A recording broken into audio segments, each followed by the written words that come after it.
दोस्तों, मैंने कभी सोचा नहीं था कि मैं एक प्रेतात्मा के साथ रात बिताऊंगा। ऐसा तो मैंने कभी सपने में भी ऐसा कुछ सोचा नहीं था। लेकिन वह घटना जो मेरे साथ में हुई थी, आज भी मैं उस घटना को याद करके कांप जाता हूँ। नमस्कार दोस्तों, मैं हूँ राज और आप देख रहे हैं हाईवे 33। ये कहानी हमें भेजे हैं, उनका नाम है मनीष, उत्तराखंड के रहने वाले। ये जो कहानी उनके साथ में घटी थी ना, साल था 2003 का। मनीष यंग थे, एक फैक्ट्री में चौकीदारी का काम करते थे। मालिक मैनेजर उन पर विश्वास करता था, विश्वास के पात्र थे भी। वो सीधे साधे थे, ज़्यादा उनके पास कुछ भी नहीं था। ना कोई नशा करते थे, ना किसी से फालतू बात करते थे। तो एक विश्वास ऑफिस वालों के उनके ऊपर में हो गया था। कहानी की शुरुआत करने से पहले मैं उस जगह के बारे में थोड़ा बहुत आपको जानकारी देता हूँ जहाँ पर ये मनीष के साथ में ये घटना घटी थी। मनीष एक पुराने घर में, एक हवेली थी या फिर आप उसको बंगला भी कह सकते हैं, उनके मालिक की थी। मालिक का परिवार उसी बंगले में रहा करता था। बच्चे छोटे थे तब तक तो सही था, लेकिन जब बच्चे बड़े हो चुके, 2 ही बेटे थे उस मालिक का, कोई बेटी बेटी नहीं। एक बच्चा तो अपना फैक्ट्री का कारोबार संभालने लगा था, लेकिन दूसरा बच्चा फैक्ट्री में तो जाता ही नहीं था। मौज मस्ती, बस उसके पास यही काम था। अपने यार दोस्तों के साथ मौज मस्ती करता हुआ घूमता रहता था। उसको कोई रोकने टोकने वाला नहीं था। कोई भी उससे बात करता, उसके पिता करते बात, उसका भाई करता, उसकी माँ करता, तो कहता था कि आप लोग कमा रहे हो ना, हमें कमाने की क्या जरूरत है। जब जरूरत पड़ेगी तब हम आपको कहना नहीं पड़ेगा, अभी तो हमारे खेलने घूमने का दिन है। सब लोग चुप हो जाते थे उसकी जवाब सुन करके। लेकिन अपने दोस्तों के साथ में वो बिगड़ने लगा था, ड्रिंक भी करने लगा था। दोस्तों के साथ फार्म हाउस में रुकता था। वहाँ आप समझ सकते हो कि क्या क्या होता होगा। सब कुछ वो करता था। लेकिन अब जहाँ तक वो काम था वहाँ तक तो चलो मान भी लिया कि चलो यार दोस्त के साथ में मस्ती वगैरह हो रहा है, लेकिन उसके आगे उसको ये सब काम बिल्कुल नहीं करना चाहिए था। उसका झुकाव प्रेत आत्मा की तरफ होने लगता है। उसके यार दोस्त ना जाने कौन सी उसकी पट्टी पढ़ा दिए कि प्रेत आत्मा को बुलाया जाए। ऐसा कुछ किताबें, कुछ पुस्तक, कुछ ऑनलाइन, ऐसा सब कुछ जान करके वो एक तरह से गुरु बन चुका था। अब इसके बाद वो फार्म हाउस में करते भी थे, लेकिन वहाँ पर कुछ कांड हो जाता है। इसके बाद उसके यार दोस्त उसका साथ छोड़ देते हैं, अकेला पड़ जाता है वो लड़का, सेठ का लड़का।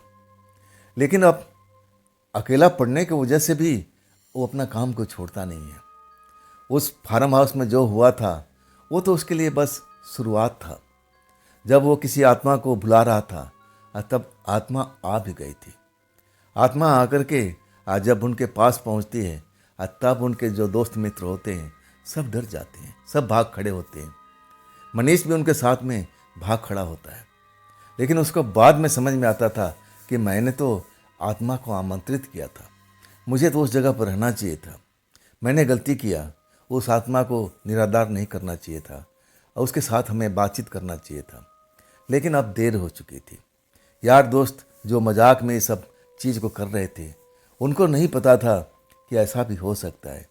आत्मा को बुलाने पर आत्मा आ भी सकती है। अतः वो लोग घबरा गए थे, डर गए थे। सब उस लड़के से कहने लगे, भाई आज के बाद ये कोई काम हम नहीं करेंगे। लेकिन सेठ को लड़के को चस्का लग गया था। उस आत्मा से मिलने के लिए, बातचीत करने के लिए, उनकी दुनिया जानने के लिए कुछ ऐसा काम था जो विशेष वो अपने लिए करवाना चाहता था। अब फार्म हाउस में तो जा नहीं पाया, तो अपने घर के कोठी के जो ऊपरी मंजिल में वो रहा करता था, वहाँ पर उस अनुष्ठान को करने लगा। आत्मा को बुलाता है और तब आत्मा आती है, क्रोधित होती है। और इसके बाद आत्मा और उसके बीच में क्या होता है ये तो कोई जान नहीं पाता। लेकिन उसके बाद से उस घर की जो हालात है ना, बदलने लगती है। वो लड़का सुबह उठता है, पागलों की तरह हरकत करता है। अपने ना माँ को पहचानता है, न अपने पिता को पहचानता है, न अपने भाई को पहचानता है। अब उल्टा सीधा बात करता है और कभी कभी बेहोश भी हो जाता है। अब उनके जो गार्जियन थे, सेठ जी, उनके भाई, उनके माँ लड़के का परेशानी में पड़ जाते हैं, डॉक्टर को बुलाते हैं। डॉक्टर कहता है कि सब कुछ तो सही है, लेकिन फिर भी उसको हॉस्पिटल में चेकअप कराया जाता है जहाँ पर सब कुछ सही निकलता है। लेकिन उसकी जो दशा है ना, बदलती नहीं है। पागलों वाली हरकत हमेशा ऐसा ही करता रहता था, एकांत में बैठ कर के जैसे किसी से बातचीत कर रहा हो। सब लोग परेशान हो चुके थे।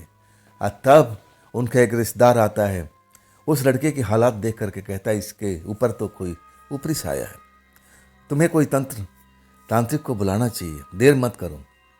आखिरकार तांत्रिक आता है और तब वो पूरी जानकारी लेता है। लड़का तो बताने वाला नहीं, लेकिन अपनी तंत्र विद्या से सब जानकारी पा लेता है। सेठ जी को वार्निंग देता है कि जितना जल्दी हो सके इस घर को छोड़ दो, नहीं तो सब के सब बर्बाद हो जाओगे।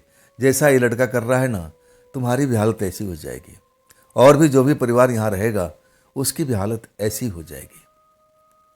सब लोग घबरा गए थे कि ऐसा क्या बात हुआ, इस घर में क्या हुआ, ये तो घर हमारा बहुत पुराना है। और तब तांत्रिक कहता है मान लेता हूँ पुराना है, लेकिन एक ऐसी आत्मा को मैं देख रहा हूँ जो इस घर में होना नहीं चाहिए। जरूर इसको कोई भेजा है या फिर कोई बुलाया है। आखिरकार कोई बता नहीं पाता है कि माजरा क्या है, आत्मा कौन बुलाया, किसने भेजा, कुछ भी पता नहीं चलता है। लेकिन तांत्रिक उनको चेतावनी देता है कि जितना जल्दी हो सके इस घर को खाली कर दो, नहीं तो ये लड़का बचेगा नहीं। इसके बाद, इसकी मौत के बाद दूसरा शिकार तुम में से कोई भी हो सकता है। ये सिलसिला कभी थमेगा नहीं, ये चलता ही रहेगा। आखिरकार डर के मारे उस घर को लोग खाली कर देते हैं। अब अपने लिए कोई अलग व्यवस्था करते हैं, फिर नया घर बन जाता है और फिर नए घर में शिफ्ट हो जाते हैं। लेकिन ये घर जो था ना, बहुत कीमती था, पुराना घर था और उसकी कीमत, वैल्यू बहुत ज़्यादा थी। कोई भी उस घर को छोड़ना नहीं चाहता था। अब किसी को ये बात बता भी नहीं सकते थे। अड़ोस पड़ोस में भी इस घटना के बारे में जब उनका कोई रिश्तेदार पूछता है कि आप लोग इतना शानदार जगह को, इतना शानदार कोठी को छोड़ करके क्यों चले गए, क्या आप बेचना चाहते हो? तब मालिक उनका थे सेठ जी, वो जवाब देते कि नहीं भाई, हम इस घर को बेचना नहीं चाहते हैं, बस हम ऐसे ही नया घर बना दिए, अब नया लड़का आ गए, नए अब रहन सहन, तो चलो उनकी बात मान लेते हैं, लोगों को टरका देते हैं। अब इसके बाद वो घर खाली खाली रहता है। लेकिन वहाँ पर सुरक्षा प्रहरी गार्ड को जरूर लगा दिया जाता है। कई गार्ड वहाँ पर 2 दिन, कोई हफ्ता दिन, कोई 10 दिन नौकरी करते हैं। जब उनको खिड़की पर अंदर में घर में अंधेरा हुआ है तब उस घर में रोशनी जल जाती है और वहाँ पर एक औरत की परछाई घूमती हुई नजर आती है। गार्ड डर जाते हैं, भाग खड़े होते हैं। इसके बाद तो वो घर पर कोई भी गार्ड जाने को तैयार नहीं हो रहा था। अब मैं आता हूँ अब असली कहानी पर, मनीष की कहानी पर। मनीष उन्हीं की फैक्ट्री में चौकीदारी का काम करते हैं, मैं पहले ही बताया था। अब सेठ जी उनको जिम्मेदारी देते हैं कि मनीष बेटा, आप यहाँ का काम तो हम संभाल लेंगे, कोई और भी कर लेगा, लेकिन एक मेन काम है हमारी कोठी का, कोठी का रखवाली करना है और तुम्हारी ड्यूटी वहीं पर रहेगी। 24 घंटे की ड्यूटी रहेगी। मैं तुम्हारी सैलरी को बढ़ा देता हूँ। वहीं पर खाना, वहीं पर रहना और कोठी की निगरानी करना, ये देखना कि बस चोरी चकारी से हमारा घर बचा रहे। लेकिन सेठ जी मनीष से ये नहीं बताते हैं कि हमने घर क्यों वहाँ से छोड़ा और वहाँ पर बाकी चौकीदारों के साथ में अब क्या हुआ था कि वो नौकरी छोड़ करके भाग गए थे, कुछ नहीं बताते हैं। अब मनीष जो थे सीधा साधा थे। अब मनीष की भी जो कहानी थी ना उनके घर की, वो भी थोड़ा विचित्र थी। उनके जो बड़े भाई थे ना मनीष के, वो पढ़े लिखे थे, शादीशुदा थे, लेकिन अचानक उनकी जो हालात है ना बिल्कुल अलग होने लगी थी। दारू पीने लगे थे, अंट शंट खर्चा करते थे और इसके बाद तो सिलसिला थमता ही नहीं है। उनको घर वाले उनको सुधारने की कोशिश करते हैं, लेकिन जितना सुधारने की कोशिश करते हैं वो और भी बिगड़ते जाते हैं। जो भी उन्होंने पैसा जमा किया था नौकरी करके, इसके बाद दारू में उड़ाने लगे थे। अब इसी चक्कर में मनीष का भी शादी नहीं हो पाया था। लड़के आते थे देखने के लिए, लड़के को जो रिश्तेदार हैं आते थे, लेकिन बड़े भाई की हालत देख करके वो डर जाते थे कि बड़ा भाई तो ऐसा है तो छोटा भी तो ऐसा ही होगा। कौन भला अपना बेटी का ऐसे घर में शादी करना चाहे जहाँ पर शराबी कबाबी रहते हो। लोग रिश्तेदार दूर भाग जाते थे। इसी चक्कर में मनीष की शादी भी नहीं हो पाई थी। कुंवारे रह गए थे। उम्र निकल चुका था, 32 साल के लगभग हो चुके थे। निराशा में डूबे रहते थे। हमेशा उनका चिंता लगी रहती थी, अब मेरी शादी हो नहीं पाएगी। बस वो पैसे कमाने का एक मशीन सा बन गए थे। हर महीने सैलरी उठाते थे और अपने घर में भेज देते थे। कुछ सैलरी अब उनका भाई उड़ा देता था और बाकी सैलरी से घर का काम काज चलता था। मनीष की ये कहानी थी। तो चलिए मनीष की ही पॉइंट ऑफ व्यू से इस कहानी को शुरू से शुरुआत करते हैं कि आखिर मनीष के साथ में उस घर में ऐसा क्या हुआ था, क्या देखा था मनीष ने। मनीष को कैसा अनुभव रहा उस भुतहा घर में जहाँ पर एक आत्मा भटकती हुई लोगों को नजर आती थी। दोस्तों, मेरा नाम मनीष है। बाकी कहानी तो आप मेरे बारे में जान चुके हैं और उस घर के विषय में मैं पहले बता चुका हूँ। अब मैं आता हूँ अपनी कहानी पर। जब मेरा सेठ मुझे कहता है कि मनीष बेटा, अब तुम हमारे घर को संभाल लो, उस घर की रखवाली करना अब तुम्हारी जिम्मेदारी है, मैं तुम्हारी सैलरी बढ़ा देता हूँ और यहाँ का काम तो कोई और भी गार्ड कर लेगा, लेकिन मेन जिम्मेवारी है हमारे पुराने घर की। वहाँ पर तुम अपना ड्यूटी दो। अब तुम समझ लो कि 24 घंटे तुम्हें वहीं रहना है, खाना पीना सब कुछ वहीं पर करना है। सैलरी भी बढ़ा देते हैं और खर्च के लिए और भी कुछ पैसे अब मनीष को दे दिया जाता है।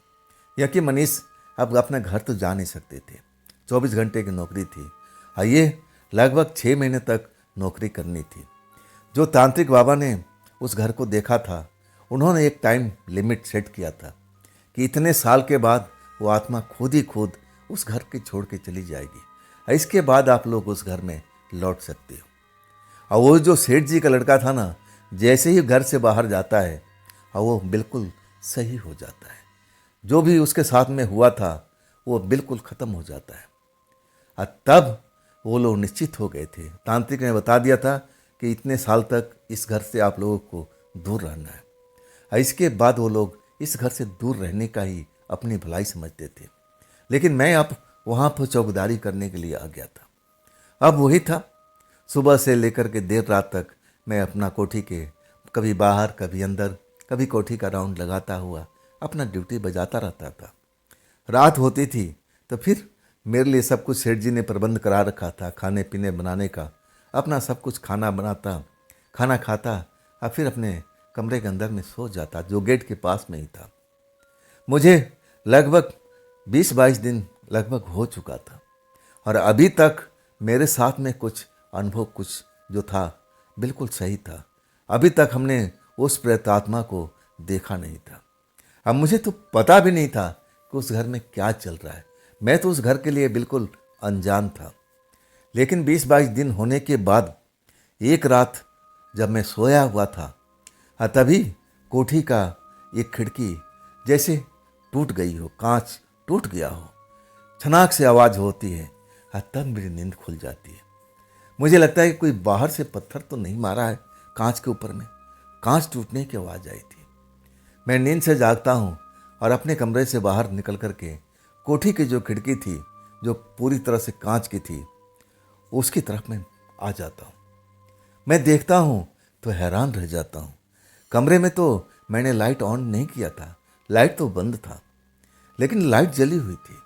अंदर में रोशनी मुझे दिखाई दे रहा था और रोशनी में मुझे कोई अंदर घूमता हुआ कोई लेडीज नज़र आ रही थी, जिसके बहुत लंबे लंबे बाल अब एक परछाई समान मुझे खिड़की पर, कांच की खिड़की पर दिखाई दे रहे थे। वो चक्कर लगा रही थी कमरे के अंदर में, वो चक्कर लगा रही थी और रोशनी से उसका प्रतिबिंब बन रहा था जो मुझे खिड़की पर दिखाई दे रहा था। कांच कोई टूटा नहीं था, छनाक से आवाज़ जरूर आई थी और तभी तो मेरी नींद खुली थी। ये सब क्या था? मैं तो कुछ पल के लिए बस देखता ही रह गया। मुझे अच्छी तरह से याद था कि मैंने मेन स्विच तो काट दिया था। मेन स्विच बंद होने के बाद कोठी में कोई लाइट जल ही नहीं सकती थी। ये कैसे हो गया? क्या मैंने लाइट जलता हुआ छोड़ दिया था? मैंने मेन स्विच को ऑफ नहीं किया था, मेरे दिमाग में भ्रम खुद का होने लगा था। मुझे लगा कि नहीं नहीं, ऐसा नहीं हो सकता है। अब मैं काफ़ी देर तक वहाँ पर खड़ा होकर नज़ारा लेता रहा था। रोशनी जल रही थी, कोई परछाई औरत का कमरे में घूमती हुई नजर आ रही थी। मुझे लगा कि चल के देखना चाहिए, क्या कोई सेठ जी के परिवार से आ गया, क्योंकि एक चाबी अब इस कोठी के उनके पास में ही थी। मुझे तो ऐसा ही एहसास हुआ कि कोई न कोई सेठ जी के परिवार से आया हुआ है। भाई उनका घर है, वो लोग कभी भी आ सकते हैं, कभी भी जा सकते हैं। लेकिन मुझे बस तसल्ली करना था कि क्या हमारे सेठ जी के परिवार से ही हैं। तब मैं कोठी को अंदर प्रवेश करता हूँ, दरवाज़ा खोलता हूँ और उस कमरे में आता हूँ जहाँ पर कमरे में लाइट जल रही थी। वो परछाई जैसे नज़र आ रही थी घूमती हुई। मैं उस दरवाजे पर आता हूँ। दरवाज़ा भिड़ा हुआ था। मैं काफ़ी देर तक खड़ा रहता है। मैं सोचता रहा कि क्या पता अंदर कौन है, सेठ जी हैं या उनकी बहू है या फिर कोई और है, कोई लड़की है। मुझे समझ में नहीं आ रहा था। मैं हिम्मत नहीं कर रहा था कि मैं उस दरवाजे को खोल के देखूं कि अंदर चल क्या रहा है। तब मैं ऐसा लगा कि नहीं, ऐसा अचानक खोलना ठीक नहीं होगा, दरवाजे पर दस्तक देना चाहिए। मैं दस्तक देता हूँ और जैसे दस्तक देता हूँ दरवाज़ा खुल जाता है। जब मैं अंदर देखता हूँ ना, तो अंदर में रोशनी तो ऐसे ही चमक रही थी, बल्ब जल रहा था, जो भी कमरे में लाइट थी जली हुई दिखाई दे रही थी। लेकिन वो जो परछाई मुझे घूमती हुई नज़र आ रही थी किसी औरत की, वो नज़र नहीं आती। मैं कमरे के अंदर दाखिल हो जाता हूँ, पूरा कमरा चेक कर लेता हूँ, बाथरूम तक जा कर के देख लेता हूँ, लेकिन कोई भी नज़र नहीं आता है। मुझे लगने लगा कि मेरा मन का भ्रम है। मैं मेन स्विच को शायद बंद करना भूल गया था, ये लाइट को बंद करना भूल गया था। ये मेरी गलती है। इसके बाद मैं दरवाज़ा को भेड़ देता हूँ, फिर बाहर निकलता हूँ कोठी से और मेन स्विच के पास पहुँचता हूँ तो देखता हूँ कि मेन स्विच तो ऑन हुआ पड़ा है। फिर मैं मेन स्विच को काट देता हूँ और फिर उस घर की रोशनी बंद हो जाती है। मैं अभी तक समझ नहीं पाया था कि यहाँ पर कुछ न कुछ चल रहा है। मेरी नज़र में तो बस मेरा मन का भ्रम था। मेरी गलती थी कि मैंने मेन लाइट को बंद नहीं किया था, उस कमरे की रोशनी भी मैंने बंद नहीं किया था। ये मेरी गलती थी। मैं अपने कमरे में आ जाता हूँ। नींद लग रही थी और मैं कोई विशेष सोच नहीं पाता हूँ। मेरी गलती का एहसास मुझे होता है। आगे से मैं दोबारा मेन स्विच को चेक कर लूँगा सोने से पहले, और फिर अपनी आँख बंद कर देता हूँ। कुछ ही देर मैं सो पाता हूँ और उसके बाद ऐसा ही एक आवाज़ फिर मुझे सुनाई देता है कि जैसे कांच फिर से टूटा हो। चनाक सी आवाज़ आती है, मेरी आँख खुल जाती है। मैं भाग करके कमरे से बाहर निकलता हूँ तो फिर जो देखता हूँ ना, मैं पसीने पसीने हो जाता हूँ। डर का एहसास हो जाता है। कौन है भाई, कौन है? उसी कमरे के खिड़की से रोशनी छन छन करके बाहर निकल रही थी। एक परछाई जैसे मैंने पहले देखा था वैसे ही परछाई कमरे के अंदर चक्कर लगा रही थी। मेरे पसीने निकल गए थे। कौन हो सकता है भाई, कौन हो सकता है? मैं भूत प्रेत पर यकीन जरूर करता था, लेकिन मैंने भूत प्रेत को कभी देखा नहीं था। डरना तो लाजमी था और मैं डर गया था। मुझे लगा कि ऐसा कैसे हो सकता है, जब मैं मेन स्विच काट के आ गया हूँ दोबारा से ऑन कैसे हो सकता है? ये जो परछाई देख रहा हूँ, ये किसकी परछाई है भाई? कौन औरत इस घर में दाखिल हो गई है? मेरी हिम्मत जवाब दे गया था। मुझे लगने लगा कि चल के बस मेन स्विच को ऑफ कर देते हैं और जो भी हो कहानी ख़त्म हो जाएगी। और दौड़ते हुए मैं जाता हूँ मेन स्विच जहाँ लगा हुआ है। आज जब मैं मेन स्विच के पास पहुँचता हूँ तब मैं देख करके और भी डर जाता हूँ। मैं देखता हूँ कि ऐसी जैसे लंबे लंबे बाल वाली एक औरत उसी मेन स्विच के पास में खड़ी दिखाई देती है। लगभग मेरी ही उम्र की थी। जितना मेरा उम्र था उतना ही उम्र उसका मुझे समझ में आ रहा था। देखने में खूबसूरत लग रही थी और अच्छे कपड़े लत्ते भी पहन रखी थी। खुले हुए बाल थे और काफ़ी लंबे लंबे बाल थे। बड़ी बड़ी आंखों से जैसे मुझे घूर रही थी। जैसे ही मेन स्विच के मैं पास पहुंचता हूँ मेरी तो बोलती बंद हो जाती। मैं उससे बोलना चाहता हूँ कि आप कौन हैं और आप बार बार आकर के मेन स्विच क्यों ऑन कर रही हो? मैं उससे यही बात करना चाहता था। मैं उसको देखता हूँ तो मुझे कहीं भी वो भूत प्रेत जैसी दिखाई नहीं देती है।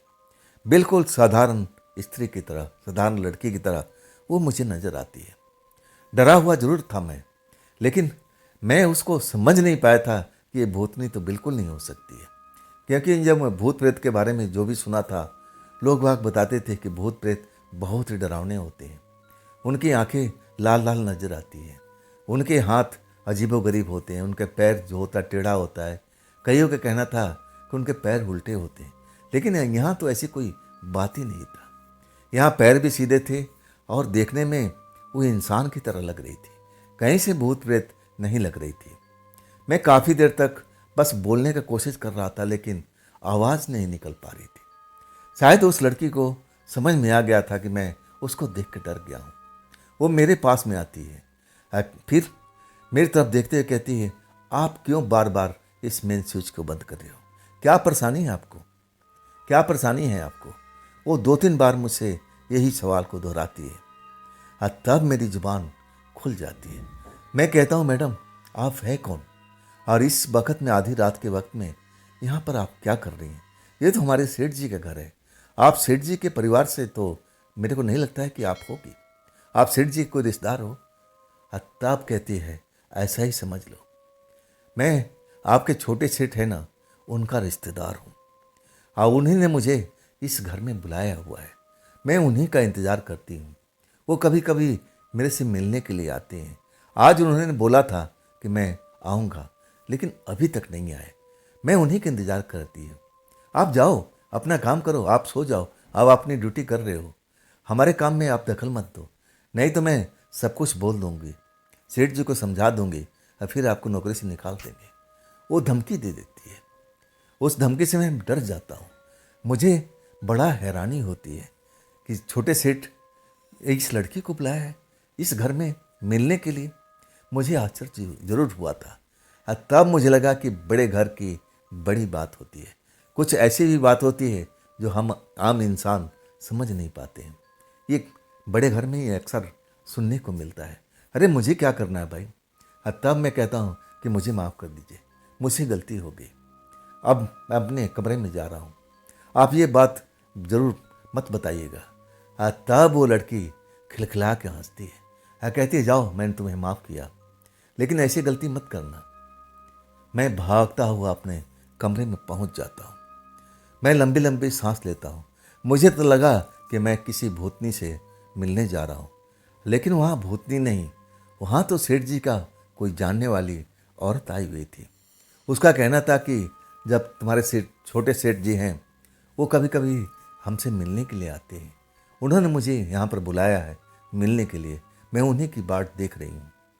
मैं थोड़ा बहुत तो समझ गया था कि जो मालिक के छोटे बेटे थे, उनका चक्कर किसी के साथ में चल रहा था, और वही लड़की यहाँ पर मुझे नजर आई थी। शायद छोटे सेठ ने घर का चाबी सब उसके हवाले कर रखा होगा। और इसके बाद मैं काफ़ी देर तक सोने की कोशिश करता हूँ, लेकिन नींद आती नहीं है। मैं वही सब सोचते हुए आखिरकार नींद के झोंका आता है, और फिर मैं नींद के झोंके में बह जाता हूँ। आँख खुलती है सुबह में, जब सूरज निकल जाता है। मैं डरी हुई हालत में था कि कहीं लड़की ने कंप्लेंट कर दिया हो, तब मेरे लिए मुसीबत खड़ी हो जाएगी। लेकिन मैं जाता हूँ तो मैं देखता हूँ सारा कमरा जैसे मैं बंद करके आया था वैसे ही सब बंद पड़ा था। उस कमरे में जाता हूँ जिसकी रोशनी 2 बार जली हुई थी, और वही लड़की उस कमरे में घूमती हुई नजर आई थी। जब उस कमरे में पहुँचता हूँ तो वहाँ कोई लड़की ना छोटे सेठ जी थे। मतलब जो कुछ हुआ था सिर्फ रात में हुआ था, और उसके बाद वो लोग चले गए होंगे। मैं भी अपना मन को शांत करता हूँ, चलो अच्छा हुआ। अब इसके बाद मुझे वहाँ पर 12 दिन तक ऐसा कोई घटना देखने को नहीं मिलता है। सब कुछ सामान्य सा लगता है। ये बात मैं किसी को बता भी नहीं सकता था, क्योंकि मैं जानता था कि मैं किसी से बात बोलूँगा, ये बात फैलते फैलते सेठ जी के कान में जरूर पहुँच जाएगी, बड़े सेठ जी के पास में।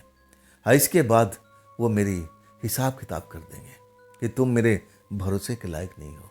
ये बात अगर तुम जान भी गए थे तो ये किसी को बताने की तुम्हें क्या जरूरत है। मैं डर गया था। उस रात की बात मैं किसी से शेयर नहीं कर पाता हूँ। लगभग 12 दिन हो चुका था और उसके बाद पहले वो ऐसा कुछ घटा भी नहीं था। ना तो उस कमरे में रोशनी जली थी और ना वो लड़की मुझे दिखाई दिया था। मैं तो इतना समझ गया था कि उस लड़की के पास इस घर का दूसरा चाबी है और हमारे छोटे साहब इस लड़की से मिलने के लिए आते होंगे, जैसा लड़की ने बताया था। 12 दिन होने के बाद मैं अपने कमरे में आराम कर रहा था, गहरी नींद में था। अचानक मेरे कमरे के दरवाजे पर दस्तक होने लगती है। तब मेरी नींद खुलती है। कौन हो सकता है भाई? कौन हो सकता है भाई? कौन? कहीं मालिक लोग तो नहीं आ गए? मैं घबरा जाता हूँ। मैं उठता हूँ, जाके दरवाज़ा खोलता हूँ तो देखता हूँ वही लड़की है, वही लंबे बाल वाली लड़की, वैसे ही कपड़े पहने हुए, वैसे ही सुंदर दिख रही थी। वही मुझे अब दरवाज़ा पीट रही थी, मुझे जगा रही थी। हाँ, मैं अब उसके सामने खड़ा था। मैं उसकी तरफ देखता हूँ। आप छोटे साहब आए हैं क्या? हाँ, तब कहती है, हाँ छोटे साहब आए भी हैं और तुम्हें बुला भी रहे हैं, चलो मेरे साथ में। मैं डर जाता हूँ। अब मैं कहता हूँ मैंने कोई गलती तो नहीं किया है, मैंने तो कोई गलती नहीं किया है। तब कहती है, गलती किया होगा तभी तो तुम्हें बुला रहे होंगे। मैं डर जाता हूँ। तब खिलखिला के हंसती है। कहती है, डरो मत, कुछ ज़रूरी काम है इसलिए तुम्हें बुला रहे हैं, आओ मेरे पीछे पीछे। मैं अंदर से तो बहुत घबराया हुआ था। मैं इतना घबराया हुआ था ना कि मुझे क्या बोलना चाहिए, किधर चलना चाहिए, लड़खड़ाने लगता हूँ। तब लड़की कहती है, इतना क्यों घबरा गए? ऐसा क्या हो गया? इतना अपने मालिकों से डरती हो क्या?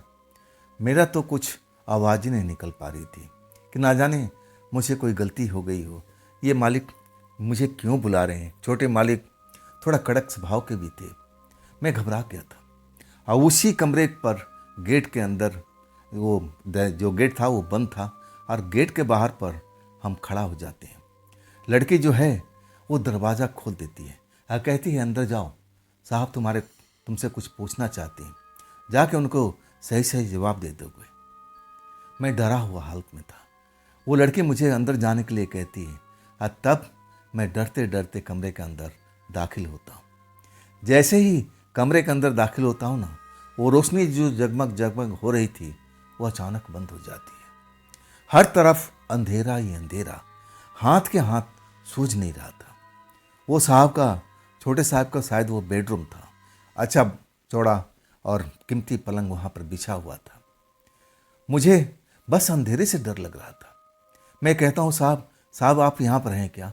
साहब यहाँ पर हैं क्या? लेकिन साहब की आवाज़ मुझे सुनाई नहीं देती है और एक ऐसी आवाज़ जो सुनाई देती है जो उसी लड़की की होती है। वो मेरे पीठ के पीछे थी। कहती है, हाँ साहब तुम्हें बुला रहे हैं, थोड़ा सा आगे चलो, थोड़ा सा आगे चलो। मैं कहता हूँ, मुझे कुछ दिखाई नहीं दे रहा, साहब कहाँ पर हैं? आप मुझे वो धक्का देती है और फिर मैं औंधे मुँह उस पलंग पर जाकर गिरता हूँ जो छोटे साहब का था। और उसके बाद वही लड़की मेरे सीने पर सवार हो जाती है। वजन महसूस होता है। मैं कहता हूँ, आप मैडम क्या कर रही हो? आप मैडम मेरे साथ में क्या कर रही हो? तब मुझे डांटती है, कहती है कि जो मैं करना चाहती हूँ मैं तुम्हारे साथ में करूँगी, लेकिन अगर तुम चीखोगे चिल्लाओगे ना तो मैं तुम्हारे साहब को ज़रूर बता दूँगी। इसलिए अपनी भलाई चाहते हो तो जैसा मैं कह रही हूँ मेरे साथ में वैसा ही व्यवहार करो।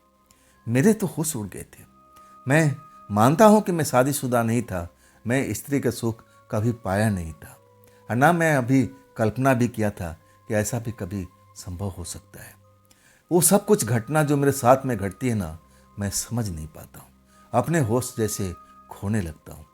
एक स्त्री इतने शरीर का नज़दीक थी जिसके लिए मैं बहुत परेशान रहा करता था। मैं शादी के सपने देखता था और वो सब चीज़ मेरे सामने आ जाती है और उस स्त्री की मर्जी होती है और तब मैं अपने आप को रोक नहीं पाता हूँ। लेकिन मैं उसको समझाने की कोशिश करता हूँ कि अगर छोटे साहब जान गए तब क्या होगा?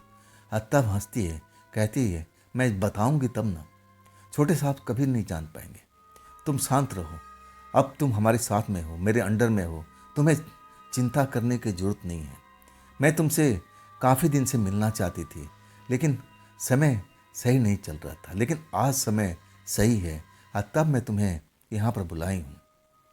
वो जो भी अपनी इच्छा चाहती थी उसने तो मेरे साथ में पूरी कर लिया। अब मेरी भी इच्छा पूरी हो गई थी। उस रात को मैं इतना आनंदित था, मैं इतना खुश था जैसे मुझे लॉटरी लग गई हो। और आखिरकार कब मैं नींद में आ जाता हूँ, उसी पलंग पर मैं सो जाता हूँ, मुझे होश नहीं रहता। लेकिन जब सुबह होता है तब खिड़की से जब रोशनी अंदर आती है, मैं अंगड़ाई लेते हुए उठता हूँ, जैसे मैं अपने घर के बिस्तर पर सोया हुआ हूँ। ये मालिक का कमरा नहीं है, अपना ही कमरा है। अगले पल जब सब कुछ नज़र आता है तब मैं घबरा जाता हूँ। अरे कहाँ गई हो मैडम, कहाँ गई हो मैडम। मैं उसको ढूंढते हुए निकलता हूँ लेकिन कहीं पर नज़र नहीं आती है। तब मैं समझ जाता हूँ कि उसके पास तो घर की चाबी थी। वो जब मर्जी इस घर में आ सकती है, जा सकती है। मैं उसको भला कौन कैसे रोक सकता हूँ। अब मैं रात की बात जब मुझे ध्यान आता है तब मैं मुस्कुराने लगता हूँ। शायद छोटे साहब से उसकी अनबन तो नहीं हो गई, छोटे साहब की प्रेमिका होगी। ऐसा क्या हुआ था कि छोटे साहब के छोड़ करके मेरे ऊपर आकर्षित हो गई थी। इस चीज़ को मैं समझ नहीं पाया था, लेकिन मन ही मन मैं बहुत खुश था कि चलो मेरी भी अभिलाषा पूरी हो गई। इसके बाद तो फिर वही 12 दिन के बाद वो लड़की नज़र आती है, मुझे जगाती है नींद से और फिर उसी कमरे में ले जाती है। लेकिन आज मैं डरता नहीं हूँ, जैसे पहली रात में हुआ था। मैं डरा नहीं आज। मैं उससे कई सवाल जवाब पूछता हूँ, करता हूँ कि आखिर छोटे साहब को पता लग गया तब हमारी और आपकी क्या हालत होगी। तब वो कहती है घबराओ मत, जब तक मैं नहीं बताऊंगी तुम्हारे छोटे साहब को कुछ भी पता नहीं लगेगा। अब आओ भी, मेरे साथ में आओ, हम दोनों प्रेम करते हैं। मैं तो बड़ा खुश हो गया था। अब उससे मुझे कोई डर भय ऐसा कुछ नहीं लग रहा था। ये सिलसिला फिर तो शुरू हो चुका था। लगभग 6 महीना बीत चुका था। वो लड़की हर 12 दिन 15 दिन पर मुझे जगाती थी। मैं उसका भी इंतज़ार करता रहता था कि कब आएगी वो, कब आएगी। उसे मैंने बहुत सारे सवाल पूछा था कि आप कहाँ रहती हो, किस कॉलोनी से आती हो, कौन से शहर से आती हो, लेकिन हर बात को टाल देती थी। इतना ज़रूर बताती थी कि मैं दूर से आती हूँ तुम्हारे साहब के चक्कर में, लेकिन तुम्हारे साहब तो अब इस जगह पर आना ही बंद कर दिए। चलो कोई बात नहीं, वो बंद कर दिए, लेकिन तुम तो आ गए हो ना। मैं जब से तुम्हें देखी तुम पर आकर्षित हो गई। वही हाल अब मेरा भी था। 6 महीना हो चुका था। हम एक प्रेमी प्रेमिका की तरह रात बिताते थे। वही 12 दिन पर 15 दिन पर कभी आगे पीछे भी हो जाता था, लेकिन आती जरूर थी। हम लोग घंटों बतियाते रहते थे। वो मेरे बारे में बहुत सारा सवाल पूछती रहती थी कि तुम्हारी घर गृहस्थी कैसी चलती है, तुम्हारी शादी क्यों नहीं हो पाई। तो मैं सब कुछ अपने घर का कहानी उसके सामने रख देता था। वो मेरी कहानी सुन करके थोड़ी चिंतित लगती थी। कहती थी कि अब तुम्हारे घर वाला तुम्हारा शादी नहीं करना चाहते। मैं कहता हूँ कि जिसका बड़ा भाई शराबी निकल गया हो, अब इसके बाद घर के हालात बिगड़ चुकी हो, कौन भला अब अपना लड़की हमारे घर में देगा, हमसे कौन शादी कराएगा। वो सोचती रहती थी। 6 महीना बीतने के बाद में अब ये बात तो हमारे और उसके बीच में था। इस बात को तो हम किसी के आगे बोल भी नहीं सकते थे। आज साहब कभी नहीं उस कोठी में आए थे, ना तो बड़े साहब ना तो छोटे साहब, कोई भी इस कोठी में हमें नजर नहीं आया था। हाँ, वही लड़की आती थी। 6 महीना बीतने के बाद एक रात को हम लोग अब पलंग पर बैठे हुए थे, बातचीत कर रहे थे। अब उसका चेहरा थोड़ा उदास दिखता है। तो मैं कहता हूँ कि आज तुम उदास क्यों दिख रही हो, बात क्या है। तब कहती है मेरा नाम लेकर के कि मनीष, क्या तुम मेरी एक मदद कर सकते हो। मैं कहता हूँ हाँ हाँ क्यों नहीं, कौन सी मदद करना है। पैसे के अलावा सब कुछ मेरे पास में है। अगर पैसे कौड़ी का बात करोगे तो मैं तो एक अदना सा नौकर हूँ, यहाँ चौकीदारी काम करता हूँ। अब मैं पैसा तो दे नहीं पाऊँगा, इसके अलावा जो भी चाहिए मैं आपके लिए करने के लिए तैयार हूँ। तब कहती नहीं नहीं, मुझे पैसे की जरूरत नहीं है, पैसा तो मैं तुम्हें दूंगी, तुम्हारे घर संवारने का काम मैं करूंगी, लेकिन वो मेरा काम जब कर दोगे तब। मैं उसकी तरफ देखने लगता हूँ, कहता हूँ कौन सा काम है, मैं ज़रूर करूँगा, आप बताओ तो सही। तब कहती है सोच लो समझ लो, उस काम जो करना चाहते हो ना, वो आसान काम नहीं है। तुम्हें अब कोई मंत्र तंत्र का काम मैं दूं तो तुम कर लोगे? मैं हंस पड़ता हूँ। हाँ, कहता हूँ, अरे मैं कोई ज्योतिषी नहीं हूँ, मैं कोई तांत्रिक नहीं हूँ, ना मैं पंडित हूँ कि मैं तंत्र मंत्र का काम कर लूँगा। हाँ, तब कहती है, यही तो काम है। मैं बताती हूँ कि तुम मेरी कैसे मदद कर सकती हो। मैं उसकी बात सुन करके मजाक में ले रहा था कि तुम्हें तंत्र मंत्र की क्या जरूरत पड़ गई है, तुम क्या करवाना चाहती हो? अगर कहोगे तो मैं कई तांत्रिक को बुला दूंगा। हाँ, तब कहती, नहीं नहीं, मुझे तांत्रिक की जरूरत नहीं है, ये काम तो तुम्हें ही करना पड़ेगा। हाँ, इसका मैं तुम्हें भरपूर मुआवजा दूंगी। इस काम के बदले में मैं तुम्हें मालामाल कर दूंगी और तुम्हारी शादी भी हो जाएगी। इतना जरूर मैं कर सकती हूँ, लेकिन मेरा काम होने के बाद। मैं तो बड़ा खुश हो गया था। मैं कहने लगा, मैडम आप बताओ तो सही, मुझे करना क्या होगा? हाँ, तब कहती है, जब तुम जिद कर रहे हो तो आओ मैं तुम्हें बताती हूँ। एक कमरे के अंदर ले जाती है। वहाँ पर किताबों का ढेर लगा हुआ था। शेल्फ था जिसमें बहुत सारी किताबें अब रखी हुई मुझे दिखाई दे रही थी। वो कहती है, ये शेल्फ खोलो। मैं वैसा ही करता हूँ। कहती है, आगे किताब हटा दो। उसको मैं बाहर निकाल देता हूँ। हाँ, तब पीछे एक मोटी किताब नजर आती है। कहती है, इस किताब को तुम बाहर निकालो। निकाल देता हूँ। हाँ, तब कहती है, किताब रख करके सेल्फ बंद कर दो, अब मेरे साथ में आओ ये किताब लेकर के। मैं ऐसा ही करता हूँ। फिर उसी कमरे में, छोटे साहब के कमरे में हम पहुँच जाते हैं। हाँ, तब कहती है, इस किताब का पन्ना पलटते जाओ, मैं बता दूंगी कहाँ रुकना है। हाँ, वैसे मैं किताब का पन्ना पलटते जाता हूँ। मैं पढ़ा लिखा था, लेकिन मैं इतना पढ़ा लिखा भी नहीं था कि अंग्रेजी या कोई और भाषा जान सकूं। हिंदी तो मुझे अच्छी तरह से आती थी। आखिरकार एक जगह पर वो आ करके अब इशारा करती है, रुको रुको। अब जो कुछ भी वहाँ पर चित्र बना था, जो भी कुछ लिखा हुआ था, मैं साफ साफ पढ़ पा रहा हूँ। वो तंत्र मंत्र का किताब था एक। वो मुझे क्या बताना चाहती थी मैं अभी तक समझ नहीं पाया था। तब कहती है, इस चीज़ को जो मोटे मोटे अक्षर में लिखा हुआ है, तुम्हें समझ में तो आ रहा है ये क्या लिखा हुआ है? तब मैं कहता हूँ, हाँ, एक मंत्र है, एक छोटा सा मंत्र है।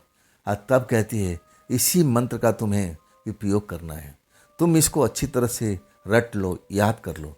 अगली बार जब हम मिलेंगे ना, इसी मंत्र से सब कुछ होने वाला है।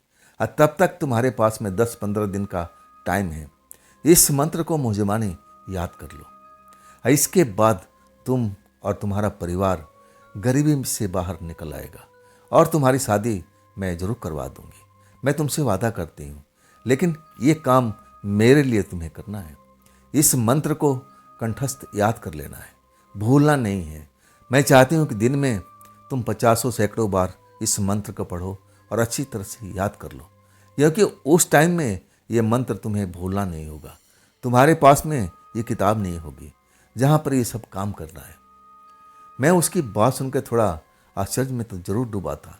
मुझे लगा कि बड़े लोग की बड़े बातें, यही सब तो चलता रहता है, हमें क्या है, जैसा कह रही है मैं कर लूँगा, मेरा तो फ़ायदा ही है।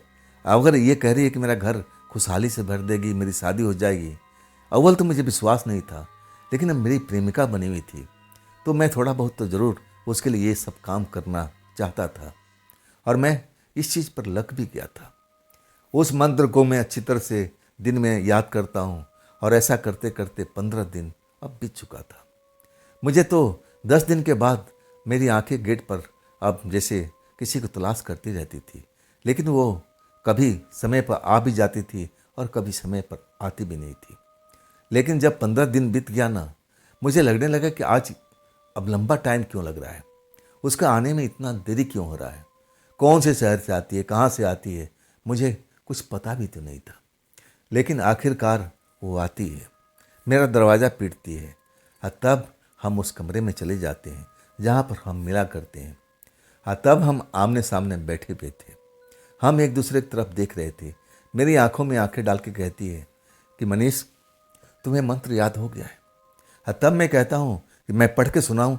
तब कहती, नहीं नहीं, ये मेरे सामने बिल्कुल मंत्र नहीं पढ़ना है। जब मैं कहूँगी, जिस स्थान पर कहूँगी, वहीं पर ये पूरी विधि विधान से सब कुछ तुम्हें ये पढ़ना है। मैं कहता हूँ कि इस मंत्र से क्या होगा?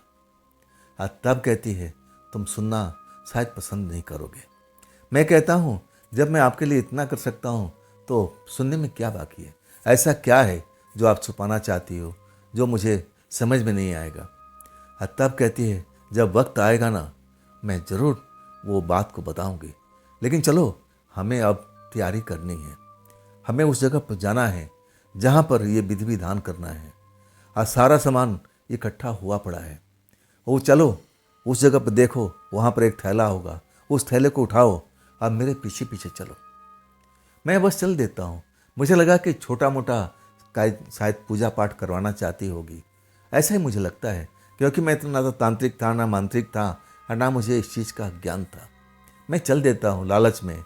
मैं उस लड़की से मोहब्बत करने लगा था, वो भी मुझसे मोहब्बत करती थी और वो मुझे लालच भी दे रही थी कि ये जब काम संपन्न हो जाएगा तो अब तुम्हारे परिवार को खुशहाली से भर दूंगी और तुम्हारा शादी भी हो जाएगा, देख लेना, ये मेरा पक्का वादा है। मैं भी लालच में था, उसके पीछे पीछे मैं चल देता हूँ।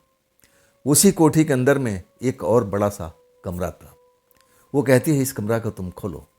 मैं खोलता हूँ। कमरे में अब बात सी आ रही थी, शायद वो स्टोर रूम था, अब बहुत पहले से बहुत पुराना था। कभी कभी मैं इसमें आ जाता था, लेकिन अंदर घुसते ही अजीब सी एक बदबू आने लगती थी। मेरा मन घबराने लगता था तो मैं उसको बंद ही कर देता था। उसी स्टोर रूम में लेके मुझे आ गई थी। कमरे को लाइट जलाने को कहती है। अब मैं कमरे की लाइट ऑन कर देता हूँ। वो पूरा बड़ा सा स्टोर रूम चमकने लगता है रोशनी में। अब मुझे कहती है इस दीवार के पास तुम आकर के आज जो मैं बता रही हूँ उसी विधि विधान से सब कुछ करते जाओ। वही चीज़ जो बता रही है मैं थैले से सारा सामान सब इकट्ठा करके आप पूरा सजा देता हूँ, एक पूजा स्थल बना देता हूँ। उसमें एक दीपक भी होता है और उसमें घी डाल करके जोत लगा के मैं उसकी आँख भी जला देता हूँ, वो भी जलने लगता है। अब मैं तब उसकी तरफ देखता हूँ और तब कहती है हाँ अब बिल्कुल सही है, ये बिल्कुल स्थान सही बन चुका है और तुम ये काम करने के लिए अब मुझे तैयार भी दिख रहे हो। और तब मैं कहता हूँ कि मैडम जी अब तो बता दो ये किसके लिए है पूजा पाठ, ये रात में पूजा पाठ कौन सा होता है? मेरे पास में बैठी हुई थी और कहती है अब तो बताना ही पड़ेगा। मैं बिल्कुल अब उसकी बात सुनने के लिए तैयार हो गया था। अब मैं कहने लगा कि अब आप जब तक बताएंगे नहीं मुझे पता ही नहीं लगेगा। हाँ तब कहती है मनीष अब मेरी आखिरी वक्त आ चुका है। क्या मतलब? मैं उससे पूछता हूँ क्या कह रही हो मैडम, कौन सा आखिरी वक्त? कहती है मनीष अब बहुत लंबी कहानी है लेकिन मैं तुम्हें शॉर्टकट में ज़रूर बताती हूँ। वो तो तुमने किताब अच्छी तरह से देखा था ना, वो मोटी सी किताब जिसमें वो मंत्र लिखा था जिसको तुमने याद किया है? मैंने बोला हाँ, वो कोई जादू टोने की किताब थी, तंत्र मंत्र की किताब थी जैसा मुझे लगा। तो बोलती है हाँ वो ऐसा ही किताब है, उसमें एक मंत्र है, उस मंत्र को जो कोई पढ़ेगा और पूरा विधि विधान से काम करेगा और तब हमारी जैसी आत्माएं अब खिंची हुई चली जाती है। ऐसी एक मैं भी आत्मा हूँ। मैं काफ़ी सालों से इस घर में भटक रही हूँ। तुम्हारे छोटे साहब ने मुझे बुलाया था और इसके बाद छोटे साहब मुझे देख करके घबरा गए थे और इसके बाद वो पूरी कहानी बताने लगती है कि मैं छोटे साहब को बस इंतज़ार करती हूँ कि एक बार वो मेरे पास में आ जाए। मैं उनके शरीर में प्रवेश भी किया था, मैं उनको अच्छी तरह से मैंने काबू भी कर लिया था, लेकिन एक तांत्रिक ने अब हम दोनों को अलग कर दिया था। और इसके बाद वो तुम्हारा परिवार, सेठ जी का परिवार इस घर को छोड़ के चला जाता है। मैं बेचैन हो जाती हूँ। मैं अब छोटे साहब को याद करती रहती हूँ, कब आएंगे कब आएंगे। मैं तो हमेशा उनका राह देखती रहती थी। उन्होंने तो मुझे इस घर में बुलाया था, वो भी अपने लिए, लेकिन वो मुझे धोखा दे करके तांत्रिकों द्वारा वो इस घर को छोड़ के चले गए थे। मैं तड़प रही थी, मैं उनसे मिलने के लिए बेकरार थी और तुम्हारी जगह पर ना जाने कितने लोग इस जगह पर आए, लेकिन वो लोग तुम्हारी जैसा नौजवान नहीं थे, तुम्हारी जैसा कद काठी के नहीं थे। तो मैं उनको डरा जरूर दिया था और वो डर के कारण भाग भी गए थे। लेकिन जब तुम भी आए ना तो मुझे लगा कि तुम्हें भी भगा देना चाहिए, लेकिन तुम्हारी कद काठी और तुम मेरे लायक थे तो मैं तुम पर मोहित हो गई थी। मैं तुम्हें भगा नहीं पाई। मैं तुम्हें पाने के लिए अब जुगाड़ लगाने लगी थी। और इसके बाद तुम मेरे काबू में आ भी गए थे। जब मैं उस लड़की की बात सुनता हूँ ना, तो मुझे यकीन नहीं होता है कि मेरे बगल में बैठी हुई ये कोई प्रेतात्मा है। अब ये जादू से बुलाया गया है, तंत्र मंत्र से बुलाया गया है, मैं समझ नहीं पा रहा हूँ। मुझे लगता है ये मजाक कर रही है। अब फिर मैं उससे बोलता हूँ, देखो ये मजाक का वक्त नहीं है। तुम कैसे प्रेतात्मा हो सकती हो? प्रेतात्मा तो मैं सुना है कि वो हवा में उड़ती है, उनका चेहरा भयानक होता है और वो उनके उल्टे पैर होते हैं। तब हंस के कहती है, हाँ बिल्कुल तुमने सही सुना है, लेकिन तुमने ऐसे प्रेतात्माओं के बारे में नहीं सुना है जो सुंदर भी होती हैं, जवान भी होती हैं और बिल्कुल मनुष्य की तरह दिखती हैं। मैं उन आत्माओं में से हूँ। मैं ऐसा नहीं हूँ। मैं लोगों को सताने का काम नहीं करती हूँ। मुझे तो मंत्र शक्ति से यहाँ पर बुलाया गया, नहीं तो मैं यहाँ आना भी नहीं चाहती थी। अब मुझे मंत्र शक्ति से बांधा गया है और तब मैं इस घर में बेबसी में पड़ी हुई हूँ। मैं तो यहाँ पर रुकना भी नहीं चाहती हूँ। मैं तो यहाँ से जल्द इस घर को छोड़ देना चाहती हूँ। और वही काम मैं तुमसे अब करवा रही हूँ। अब मुझे अच्छी तरह से याद है कि मुझे तो काफ़ी दिन यहाँ पर हो चुका है और इसके बाद मेरा दम घुटने लगा इस घर में। मैं आज़ादी चाहती हूँ, मैं हमेशा आज़ाद रहती हूँ, लेकिन मंत्र शक्ति ने मुझे बांध रखा है। अब तो मुझे आज़ादी दिलवा दो, लेकिन मैं भी तुम्हारे लिए ज़रूर करूँगी। अगर मैं आज़ादी पा लिया ना, मैं तुम्हारे घर को खुशहाली से भर दूँगी। तुम्हारी शादी तो मैं ज़रूर कराऊँगी। मैं तुम्हारा अभिलाषा ज़रूर पूरी करूँगी अगर तुमने मुझे आज़ादी दिलवा दिया। जब वो प्रेतात्मा बोलती है ना, तो मैं पहली बार उस लड़की से डर जाता हूँ जिससे मैंने प्यार किया था। मैं उसको देखता हूँ, कहीं से भी प्रेतात्मा नहीं लग रही थी। मुझे विश्वास नहीं हो रहा था। फिर मैं उससे दोहराता हूँ, ये कोई बड़ा ही मजाक है क्या? तब कहती है, तुम ऐसे तो विश्वास नहीं कर पाओगे। अब मुझे अपना वो रूप दिखाना ही पड़ेगा। इसके बाद बैठे बैठे ही वो हवा में गायब हो जाती है। मैं उछल जाता हूँ, डर जाता हूँ, कहाँ गई कहाँ गई कहाँ गई।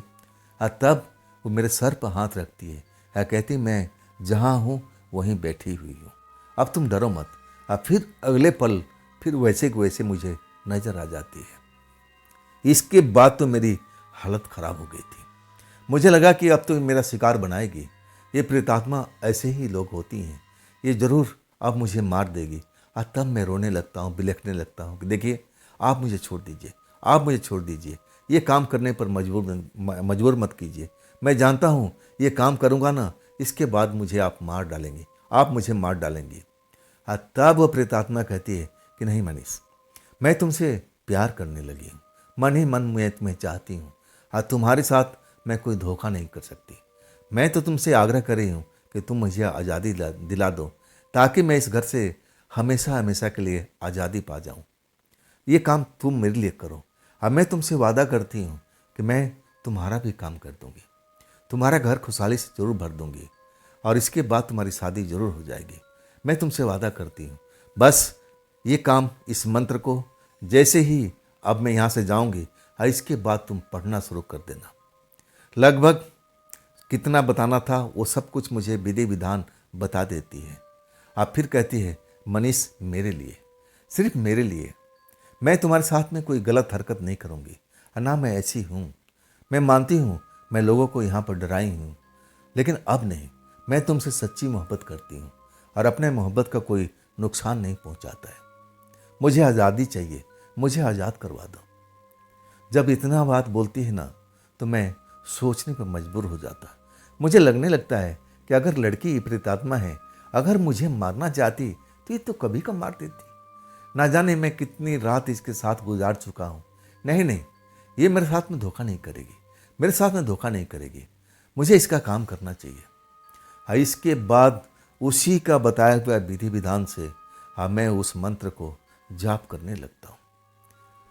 जब वो मंत्र मेरा पूरा हो जाता है, जितना वो बताया था, मेरी आंख बंद हुआ था। तब ऐसा महसूस होता है कि उस जगह पर गर्मी महसूस होने लगती है। गर्मी मुझे एहसास होने लगता है जैसे मैं पसीने से नहाते जा रहा हूँ। तब मैं हड़बड़ा करके अपना आँख खोलता हूँ। सबसे पहले देखते हूँ कि दीपक जो जल रहा था वो बुझ गया था और वहाँ पर वो लड़की आस पास में, आजू बाजू में कहीं भी नहीं आ रही। और तब मैं उठता हूँ, उस लड़की को आवाज़ देता हूँ, तुम कहाँ पर हो, कहाँ पर हो। लेकिन पूरा कमरा, पूरा कोठी छान मार लेता हूँ उस रात को, लेकिन उसका मुझे कहीं उसका दिखाई नहीं देता है। वो दिखाई नहीं देती है किसी कमरे के अंदर में। हाँ, खास करके छोटे से आग वाले कमरे में वो ज़्यादा रहती थी, कहीं पर नजर न आती है। हाँ, मुझे लगता है कि शायद जैसा उसने कहा था, ये मंत्र पढ़ने के बाद अब पूरी तरह से उसको आज़ादी मिल गई है। अब इस घर से वो आज़ाद हो चुकी है। अब वो लौट के नहीं आएगी, अब वो लौट के नहीं आएगी। उसके जाने के बाद मैं अब उससे बिछड़ चुका था। उसकी याद मुझे ज़रूर सताती थी। उसका हंसना, मुस्कुराना, वो प्यार करने का अंदाज मैं भूल ही नहीं पाता था। सुबह हो जाती है, लेकिन अपने ख्यालों में हमेशा खोया रहता हूँ। लगभग 1 महीना उस जगह पर मुझे और हो चुका था।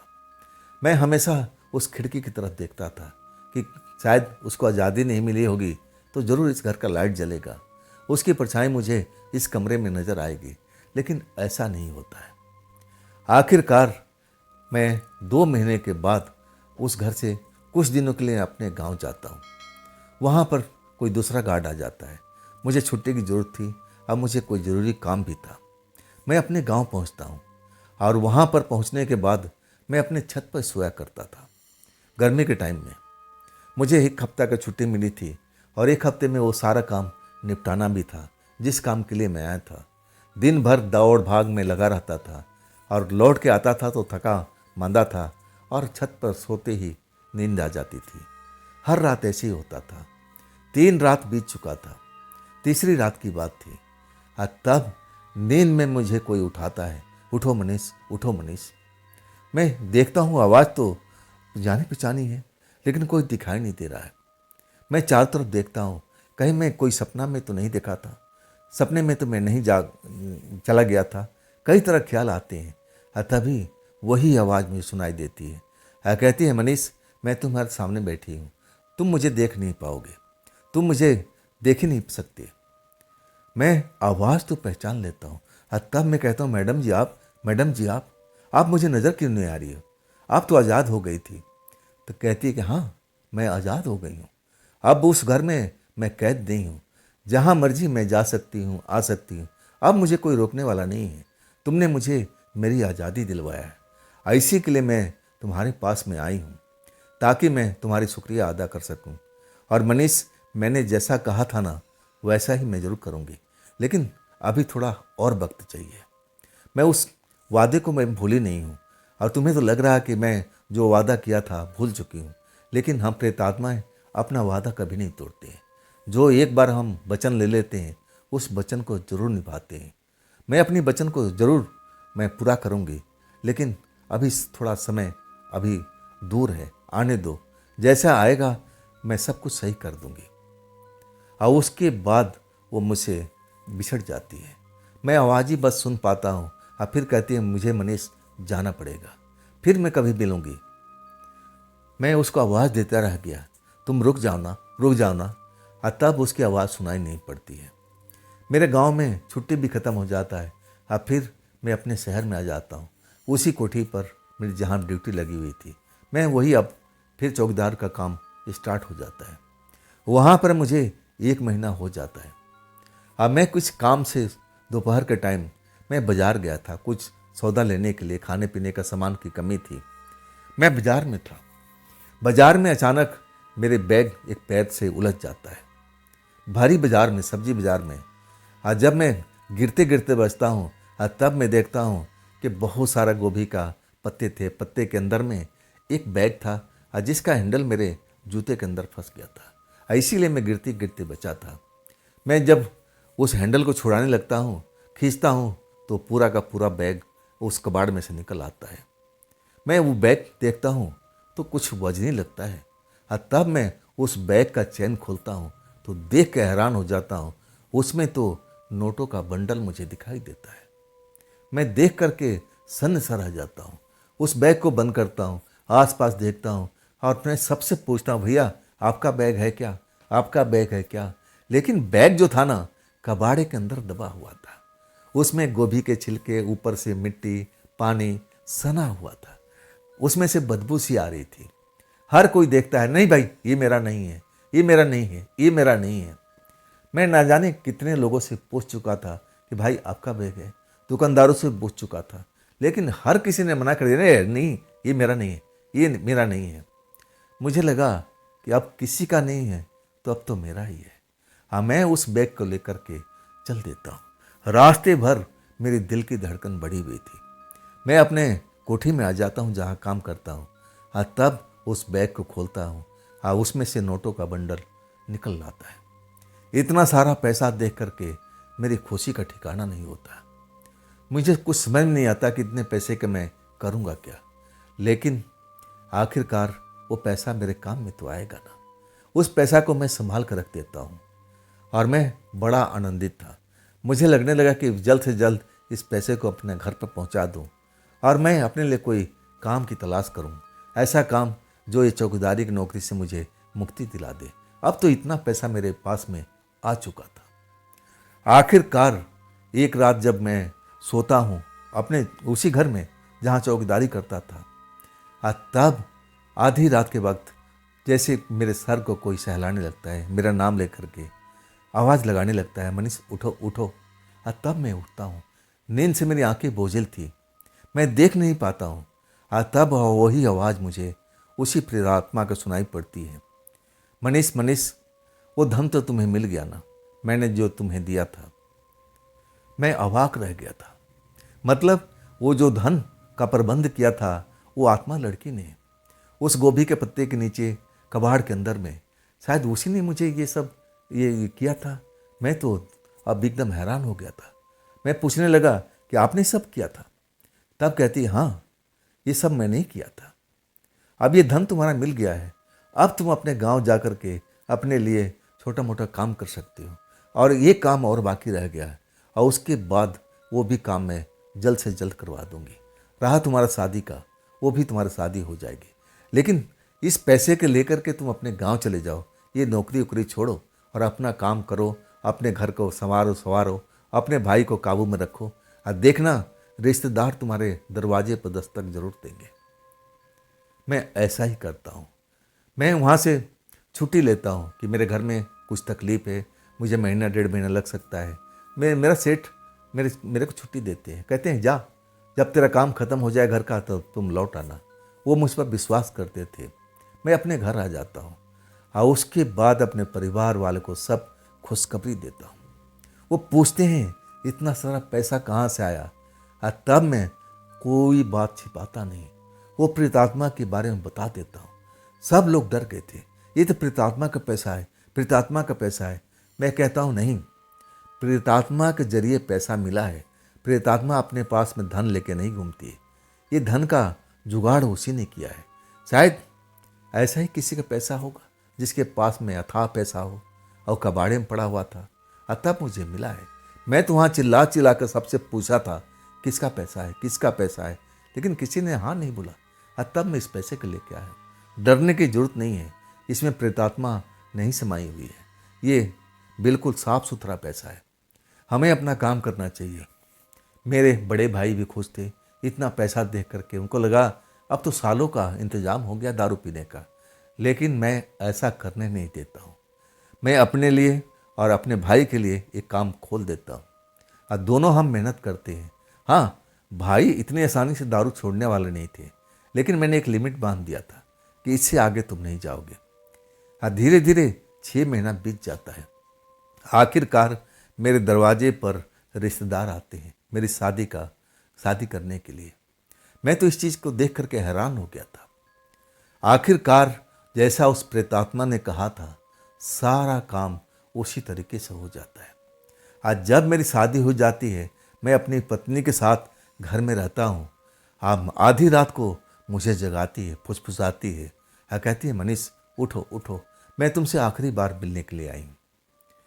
मैं देखता हूँ मेरी पत्नी सोई हुई है, घोड़ा बेच करके, उसको होश नहीं है। मैं फुसफुसाते हुए कहता मैडम जी आप हो ना?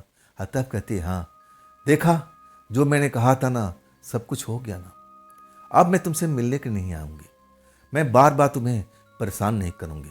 तुम अपने गृहस्थी को आगे चलाओ, अपना काम धंधा आगे चलाओ। अब मेरे बारे में किसी को बताया तो नहीं, और तब मैं कहता हूँ मैं अपनी पत्नी को छोड़ करके आज सब मेरे परिवार के लोग जानते हैं। वो प्रेतात्मा हंसने लगती है और कहती है, मनीष अब दोबारा ये गलती मत करना, अपनी पत्नी को मेरे बारे में मत बताना, ना जाने उसको कैसा महसूस होगा। अब तुम्हारे बीच में झगड़ा कराना नहीं चाहती हूँ। तो ये बात अपने तक ही सीमित रखना और अपने परिवार को बता दिया, चलो अच्छी बात है, उनको भी बता देना। अब तुम्हारी पत्नी को इसकी भनक नहीं लगना चाहिए। नहीं तो देखो, मैं ऐसा नहीं चाहती हूँ कि तुम लोग झगड़ो मेरे बारे में सोच करके, तुम्हारी पत्नी मेरे बारे में उलाहना दे कि तुम एक प्रेतात्मा के साथ तुमने रात बिताई है। मैं ऐसा भी नहीं चाहती हूँ। अब इसके बाद वो प्रेतात्मा चली जाती है। मैं उसकी ज़रूर याद करता हूँ, मैं उसके बारे में सोचता रहता हूँ, लेकिन जैसा उसने कहा था वैसा ही किया था। और उसके बाद मेरे जीवन में कभी दखल नहीं दिया था। हाँ, जितना पैसा मिला था उस पैसे से अपने घर बार को सुधार लेता हूँ। जो कर्जा वर्जा था हम दोनों भाई मिल कर के सबको कर्जा चुका देते हैं और अपने लिए कारोबार भी छोटा मोटा कर लेते हैं। और आज मेरा भाई दारू छोड़ा हुआ है, दारू कभी का बंद कर दिया था और हमारी गृहस्थी सही से चल रही है। तो दोस्तों, ये थी मनीष जी की भेजी हुई कहानी। ये कहानी आपको कैसी लगी ज़रूर कमेंट में बताइएगा। और दोस्तों, अगर आपके पास भी ऐसी कोई घटना है, कोई कहानी है जो आप मुझ तक पहुंचाना चाहते हो, तो आप ज़रूर मेरे इंस्टाग्राम पर, मेरे व्हाट्सएप नंबर पर, मेरी मेल आईडी पर अपनी कहानी को आप ज़रूर भेजेंगे। दोस्तों, ये भी चैनल आप ही का है, तो इसको भी अपना प्यार दीजिए, लाइक कीजिए और सब्सक्राइब कीजिए, अपने दोस्तों को शेयर कीजिए और हाइप वाले बटन को अवश्य दबाइएगा। तो दोस्तों, फिर मिलते हैं एक नई कहानी के साथ में कल की रात इसी चैनल पर। आप लोग अपना ख्याल रखिएगा। नमस्कार।